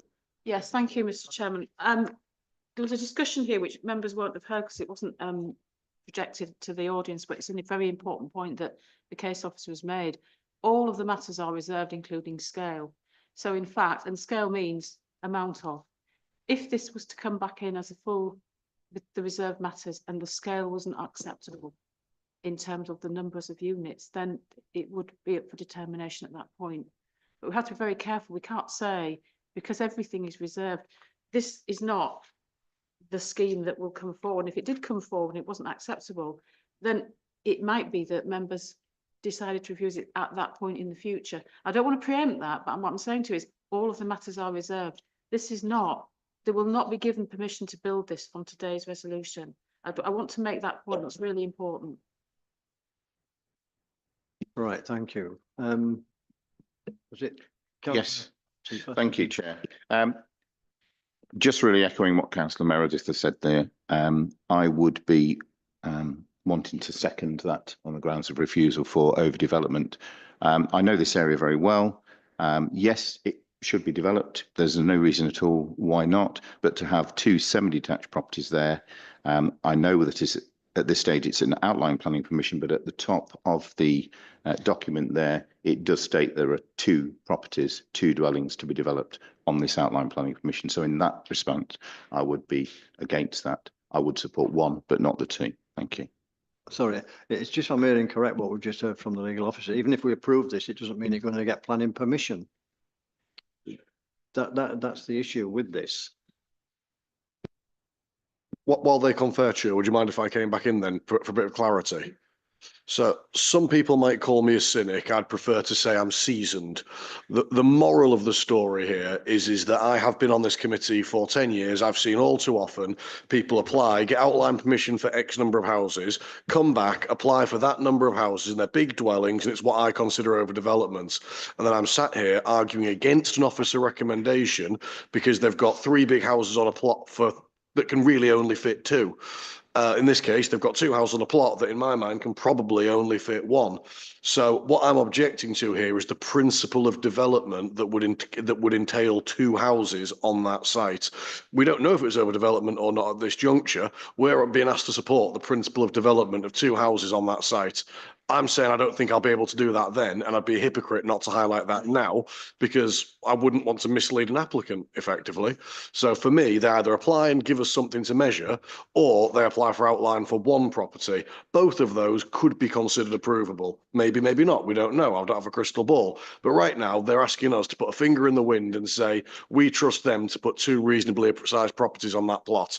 I don't believe that to be possible with the information at hand, so I can't support it. So I'll be voting for refusal, whatever at this juncture, purely because they've asked to do something I don't believe is possible in the realm of physics.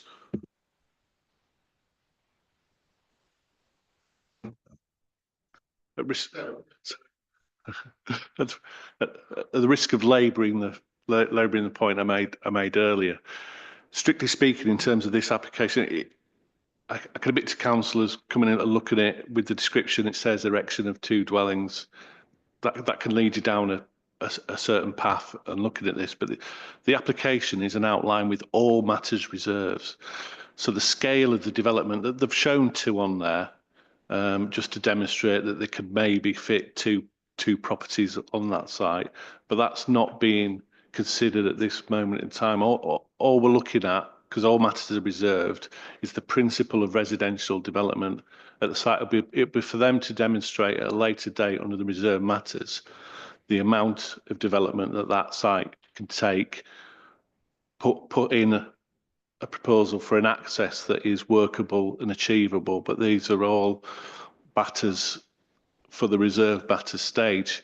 Here, all we're looking at is whether in principle the site could accept some form of residential development. Thank you. Yes, Councillor Golding. Thank you, Mr. Chairman. To be fair, I do sympathise with Councillor Meredith's cynicism, and that's because I can just foresee when this comes back as an application, officers in their update telling us, well, you need to be careful now because an appeal's come in because you've already agreed to the principle of 2 dwellings on this site. Then the agent speaks and says, you need to be careful because I'll take you to appeal because you've already approved the principle of 2 dwellings on this site. And then we've been bowled into a corner as Councillor Meredith is worried about. So I do sympathise with that view, and I'll probably support his move. That support is a move for refusal. the recommendation? Sorry, you're seconding. You're seconding councillor Meredith. Councillor Needham seconded. All right.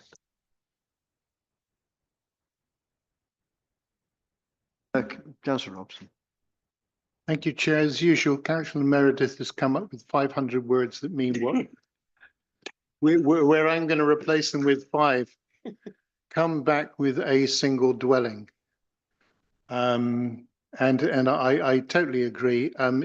It shouldn't have been put, if it was outline permission with all matters reserved, then it shouldn't have been put as 2 dwellings in the actual description of the application.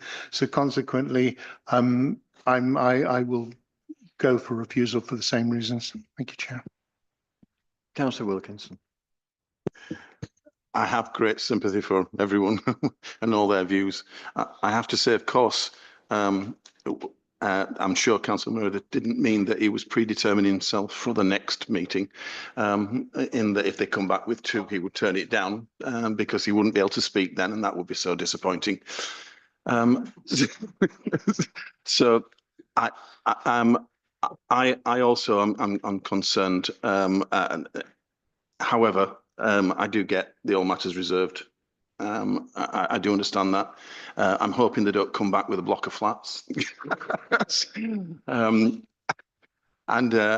However, obviously, I would deal with it then, and I'm not predetermined about that. So, so at the moment, I will support officer's recommendations as it's all matters reserved, and we will see and have fun at the next one.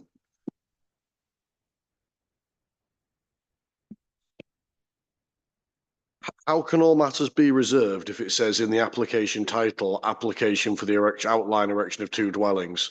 That's a matter that's therefore no longer reserved. That it may be, but it specifically puts a number on it, which therefore is a matter they've chosen not to reserve. Therefore, it's technically some matters reserved, or officers shouldn't have allowed that to be included. Either way, that is a leading statement and makes this application unacceptable. No more words need be said.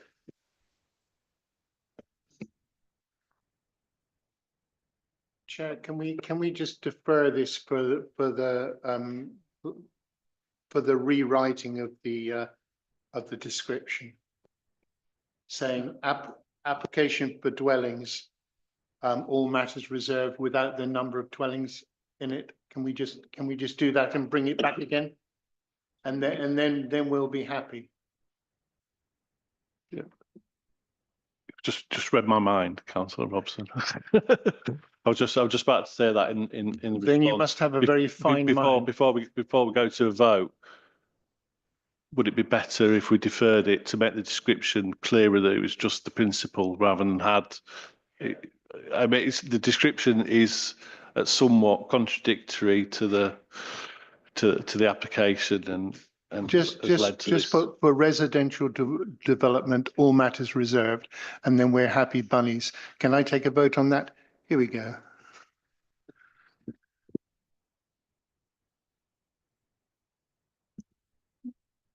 Right, Councillor Gill and then Councillor Wilkinson, and we'll move to the vote. Thank you, Chair. Yeah, in that amendment then, does that would also include not to have a drawing and 2 houses in there?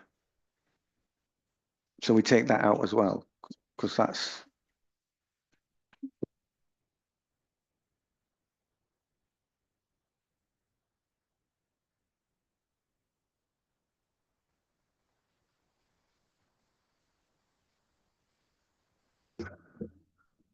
We could just have like a kind of serving suggestion. So I'll just commit. Yeah. We could take the. I mean, the plans are just indicative plans, but it's obviously making it difficult to consider related to what the application is supposed to be just considering. So it's not helping you as councillors come to a decision. What you're being asked to. So yeah, we can remove the indicative drawings as well. I think maybe on seeing the design has probably led to the title being so, but thank you. Councillor Wilkinson. Thank you. I think it was a very pragmatic view that we. I'm assuming that what we're going to be voting on is that we're going to defer it to officers to change that, but we'll still continue to approve the outline once you've changed that meeting. It's not gonna come back to us for us to go through this whole thing again. In terms of, I absolutely agree about the description. It is unfortunate. The drawing is a different matter. We get hundreds of drawings. So if we're going to defer everyone that has a drawing, an outline of a plan that has 60 houses, and we don't like the way it goes, we'll be deferring everything. So I'm sorry, I disagree. The drawing is irrelevant, but the description is quite important because that is causing us an issue. When? Yeah. I mean, as an officer, I'd be happy. You could obviously defer it if you're happy with the principle of the development and it's the description and the indicative plans that are worrying you. You can defer it back, obviously, for then officers to reach the decision, or you could defer it back to come back to the committee. That's either options open to you. The former would be the quicker and the easier of the two, I think. Move on. I'm happy to support Councillor Robson, provided there's no mention of two. What I don't want is, as Councillor Coultish described quite well earlier, is a beating stick to come back and say, oh, well, you said two there and you agreed, we said two there and you agreed to it. Therefore, two houses is what you're getting and you approve it or go to appeal. That's the problem. Whether it's as Councillor Gill said with the drawing, whether it's as Councillor Wilkinson said and I did with the phrasing, ultimately any reference to two dwellings in there makes this application unacceptable, I think, is the ethos of the committee. If that's removed, I'd be happy for it to be deferred and delegated to officers for approval. It's a big site. Putting a house there isn't a problem. As I was at pains earlier, Councillor Wilkinson, to point out, I wasn't predetermined. I just don't like the two because that binds us. That would predetermine us, in fact.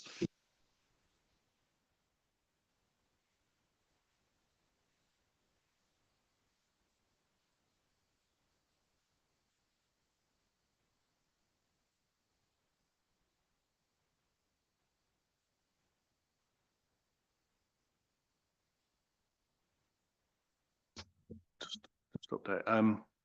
Just in response to deferring the application potentially to officers, obviously there's been a call in from Market Wheaton Town Council for the committee members to determine it.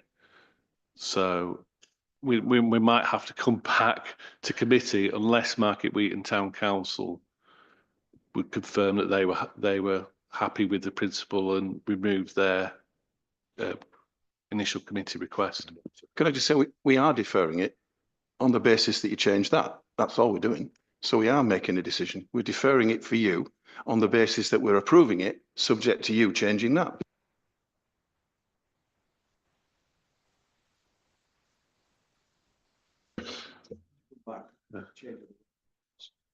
Yeah, I'm just talking about the difference between whether you defer it to officers to go away and amend the description, or whether you defer it to come back to the committee. And the fact that Market Wheaton have called it in for committee to make the decision could be a bit of a potential issue. Okay, well, why don't we just make a proposal that we're approving it, subject to you changing that? How about that? I think if I could just come in, Mr. Chairman, this will be down to the applicant. We can't just delete that reference ourselves. It may well be that we have to have some kind of a holding deferral to go back to the applicant and say, are you willing to remove the reference to the two dwellings and just make it an absolutely bare outline? And I think we then would need to move forward from there. In principle, I don't think we can just pull it from committee because it's been called in, as the officer says. If you were in the parish council's position and you'd put something, because I mean, they haven't actually said that they have called it in on the basis that there are two dwellings. They've said generally there's a highways issue in their view. And I think it's probably safer for the officer to go back to the applicant. Are you willing, based on what members said at the committee, to withdraw the reference to two dwellings and then bring it back to you for determination? Because you will know the officer has done that. Because the applicant will then have the right to say, no, actually, I'm not going to withdraw that reference to two dwellings. I want it to be dealt with by the committee. You're then in a different position, aren't you? You have a view, you know the applicant's view. I can't see for one moment, given that it's an all reserved matters, everything's reserved, that the applicant would object to that. But I think we've just got to go about this the right way. I don't think that we've got the authority to pull it from the realms of this committee on the basis because Market Wheaton have called the parish council have called it in, the town council have called it in. I think we'd have difficulty justifying that. Defer to your greater knowledge. So Well, are we looking at a deferral then? And so because obviously a Market Wheaton Council is involved with this as well. So are we looking to do a deferral until they have been approached as such by the planning officer?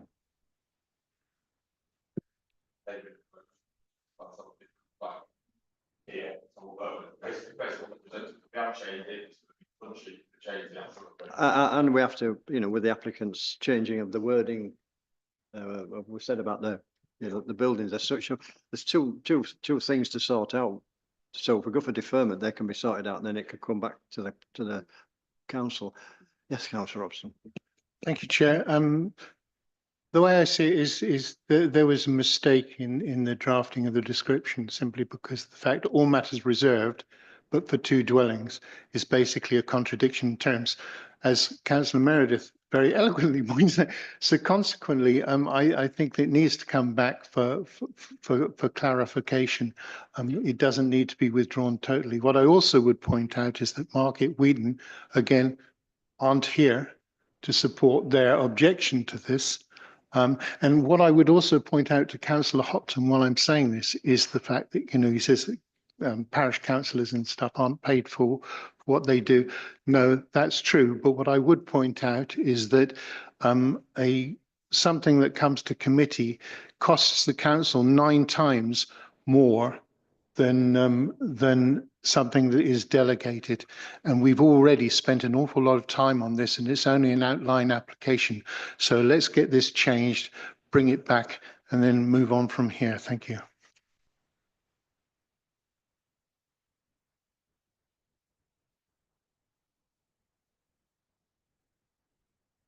Right. Are we happy then for us to vote on the fact that this gets deferred so that we can reapproach Market Wheaton Council to let them know what the situation is and the rewording that we're not happy with? Well, both really, because the wording is different on the application. And also we need to know if Market Wheaton are happy on that one. Just simply residential development, all matters reserved. We're happy on that. Is you happy with that one? That's okay, is that Diana, as such? No comment on that one. Right, so we'll move to the vote then for the deferment for the reasons that I've just outlined. All those in favour say.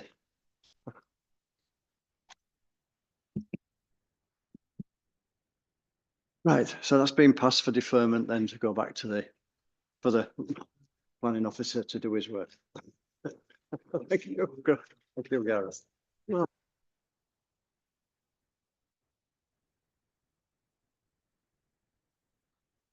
We will now move on to the delightful job of appeal decisions. Well, this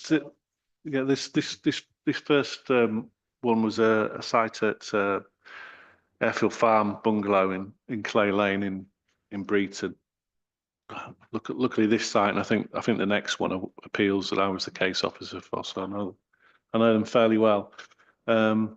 Essentially, this one was for a replacement dwelling that was in the countryside. It was close to Breeton Village, but just outside on the old airfield. It was one of the old airfield buildings that at some point had then been made into a small bungalow.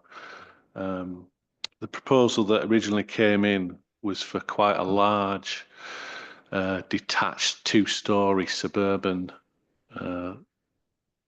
executive style home that was totally out of character with the existing and scale of the existing bungalow. I think the floor plate, I can't remember the exact figures off the top of my head, but I think the area of the existing bungalow was something around about 120 square meters, and the proposal was approaching double that, of well over 200. And policy S4, when it talks about replacement dwellings, suggests 50% as a yeah, it suggests in the supporting text, not in the actual policy. It suggests 50% as a maximum. Maximum. Thanks for the pointing that out. So this was well over that. I did, as the principle was fine, I did go back to them and suggest could they come back with something smaller, and made a suggestion that they might, because it was an isolated site, not viewed in anything within the context of anything else around it, they might want to look at doing quite a contemporary design of a proposal. There was no street scene context that it sits within, and they came back with this, which was neither small enough nor it's a contemporary design, but I wanted contemporary good design, and I wouldn't say this was particularly good design. So it was refused on the character of the area, and the fact that it was too large and disproportionate, and the inspector supported us on both grounds. The second one is a site at Eastfield. Now, Councillor Meredith may remember this from 5 years ago. Yeah. An application came before the committee for the siting of 5 caravans on this site and was approved by the committee. There was also concern about the access. It's a de-restricted 60-mile-an-hour road, and the site access is very close to a rather sharp bend. Now, you'd have to be some sort of Nigel Mansell-esque driver to be attempting that corner at 60 miles an hour. But you know, you might get around there at 40. But it's a bit of a tight corner, and the angle of view coming out the access to the left of the corner is not very great. The visibility the other way is great. Got a nice straight road down, as you can see from the second photo. But the other way isn't particularly good. So part of that committee approval was for them to move the access closer to the corner to get a better angle around there. Lo and behold, a couple of years later, they got into contact with us saying, we've not quite built this in accordance with the approved plans of the committee, and we've not really bothered to move the access or anything. Would you mind awfully just granting us retrospective consent for that proposal? And they've cited 3 lodge type structures. I'm having to use my words carefully here. Lodge type structures. Well, they've erected and constructed 3 lodge type structures on the site, rather than citing the caravans. There's 2 haven't been cited on there as yet. So this was to like retrospectively approve those 3 and the citing of the other 2. But here we're, in terms of the policy in EC2 and tourism, the policy in the countryside allows for conversion of existing buildings for residential use and for the siting of caravans. What it doesn't allow for is the erection of new buildings for the purposes of tourism, and that was the key point on this. And the lodges were, to varying degrees, had been erected in a manner that wasn't consistent with the siting of a caravan, and also dimensionally wasn't in accordance with the dimensions of a caravan. And there was various sort of paraphernalia, enclosure of the plots around them that didn't fit with what the members had originally approved. So, and the inspector agreed with us on both points: the principle of the development and the highway safety issue. sorry, was it you wanted to speak or Diane wanted to come in after you'd finished speaking on that one, please? Yes, I just wanted to follow on from what the case officer said in that we have now issued an enforcement notice covering the whole of this site, requiring them to remove stuff that's not Rock Authority. And because this appeal has been defended successfully, the appellant will not be able to ask for permission again through the mechanism of the enforcement notice appeal. He's now lost that right, the law's changed, so we've now got a straight enforcement notice, which is to require the site to be cleared effectively.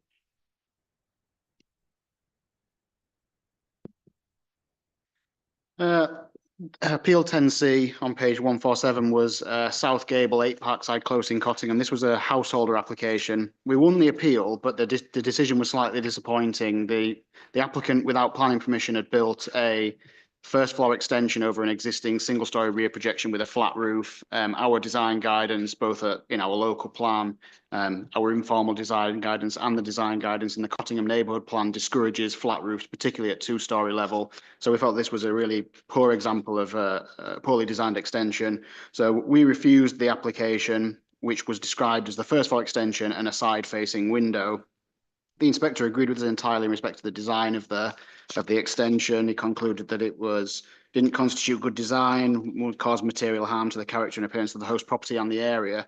The annoying element to the decision was he issued what's called a split decision, where he dismissed that element of it, but allowed other work shown on the plans that we regarded to be permitted development. Whether that, we haven't raised it with the inspectorate, whether we do so is a matter for us to consider, but the plans showed various other works to the front of the house. The bricking up of a garage door didn't need planning permission. The alteration of works in the single story extension in terms of a bigger door, again, didn't need planning permission. The bricking up of a window in the side wall, again, didn't need planning permission. So the element that went against us, all of those works they could do without planning consent. So whilst we won the appeal, it was a little bit of a disappointing outcome, to be honest. Given how we report our wins and losses at appeal. And if there's no questions on that one, then the final appeal was 10D. This one was unfortunately a committee overturn. This came to committee with a recommendation of approval last year for extensions and alterations at 8 Styles Croft in Swanland. Members may recall it was the Styles Croft is an executive development of big detached houses within spacious plots, all of a similar kind of character. This was for an unreservedly modern extension at the rear, but not visible in the street scene, of a scale proportionate to the host dwelling we considered, wouldn't harm area character or the neighbours. Members will recall you didn't like the design of it in terms of the character of the area, and you felt that the amount of glazing at the rear had the potential to overlook and cause a loss of outlook in terms of light pollution to the neighbours on Hall Park, and we weren't able to successfully defend either of those reasons. And the inspector said, although it would be visible from the adjoining properties, it would not be unduly prominent in the surrounding area. Therefore, despite being constructed from different materials, it would not harm the character and appearance of the area.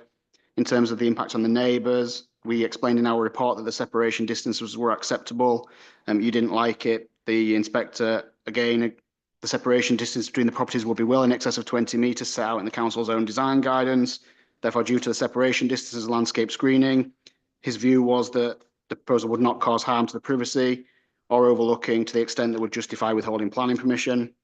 Similarly, in terms of your concerns about lighting and the poor outlook for the neighbours on Hall Park, the inspector concluded, as officers recommended, that although lighting at first floor level may be glimpsed through the landscaping, the separation distances were sufficient to prevent any harm to the living conditions of the neighbours. So a really disappointing outcome on that one, I'm afraid. It was a fast track appeal, so we don't prepare a statement or anything. We just send in our committee report. So in terms of officer time, officer time, it would be the time spent answering the questionnaire and our admin team's time in terms of preparing all the documents that go across the inspectorate. But they didn't apply for costs against the council and no costs were awarded. But in terms of time spent, there's still a cost to the service, yeah. That concludes today's Western Area Planning meeting. Thank you very much to everybody for your time and patience. It's been a long one. That wasn't too bad, actually.